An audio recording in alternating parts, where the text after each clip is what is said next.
My highlights,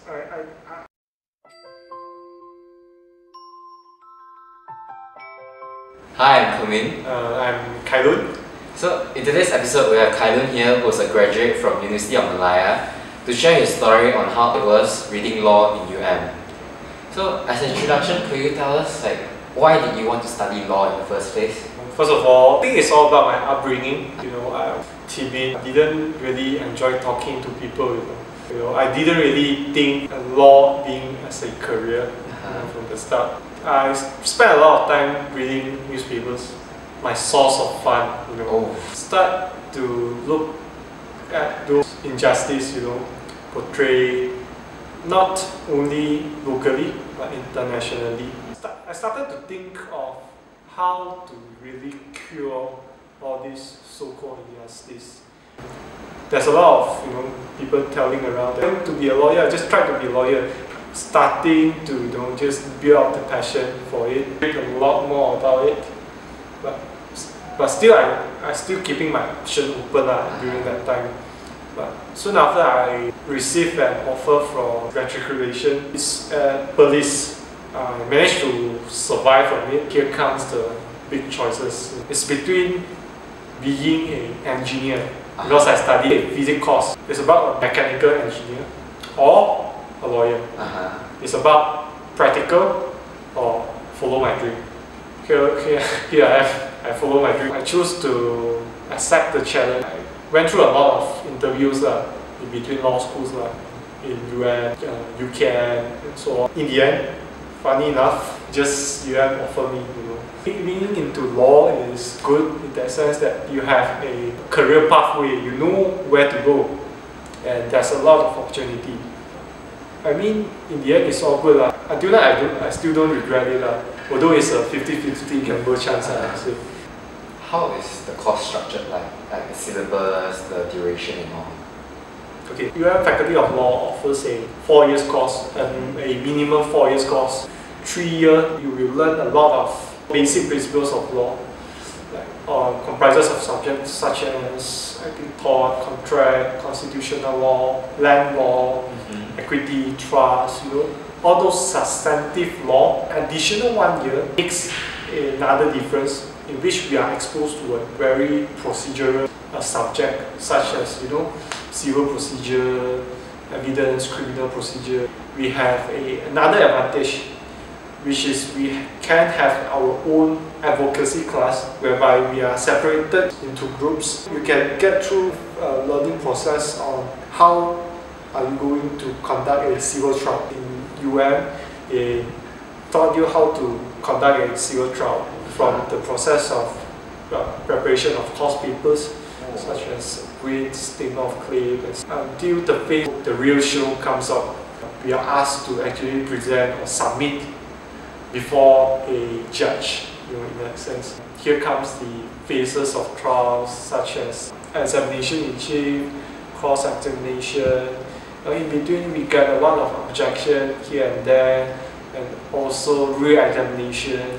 And then we have to conclude all the examination phase into a submission, whereby we have to conclude that the decision should by our side instead of the opposite side.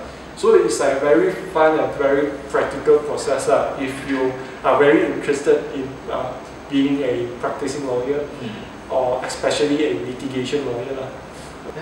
How are you assessed then? We are assessed based upon a ratio system whereby 60% you will be assessed based on your final examination. But another 40% is very different from E-levels, is that you are being asked to do a test to test your understanding of the law. That's about it, 60-40, something like that. Quite a number of lectures, a lot more emphasis on the continuous assessment because, as I said, the understanding of law is more important than memorizing it. So doing a lot of coursework may assist us to reach that aim and goal, I would say. Then what about the fees? Fees, being a public uni, I would say, is cheap for us because it's somewhere around 900 or to 950 per semester, excluding the accommodation fee if you stay inside campus. But it's rather cheaper, a huge amount cheaper than the private student.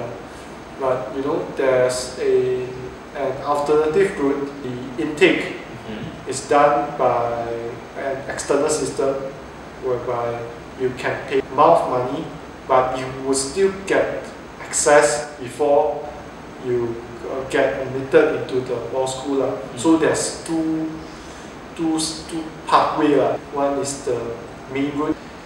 You apply through a system and the system will assign you accordingly. Then the other route is you apply straight to the law school. Then the law school will determine themselves whether you are a suitable candidate to be admitted into the law school. But maybe the monetary consideration is a little bit higher than the other pathway, but you don't need people to get to reach their dreams, right? Because UM Faculty of Law for an aspiring law student is a dream place to be, because it's the top law school of the country. I don't blame them to do whatever they want to reach the goals now. But after you get into the law school, it's a very equal, very fair and square battlefield whereby you have to get rid of the past and you have to move forward. There's no time for you to take a breath or what, because it's so exhaustive in the sense that you don't have really much time to rest, to enjoy yourself. But this is this is what law school bring to you essentially. But you have to really know how to manage yourself in that sense. What were the highlights of your time there then? Highlights. My highlights, I didn't really perform well in law school, sincerely speaking. But I joined a lot of activities. Like I became a director for a competition.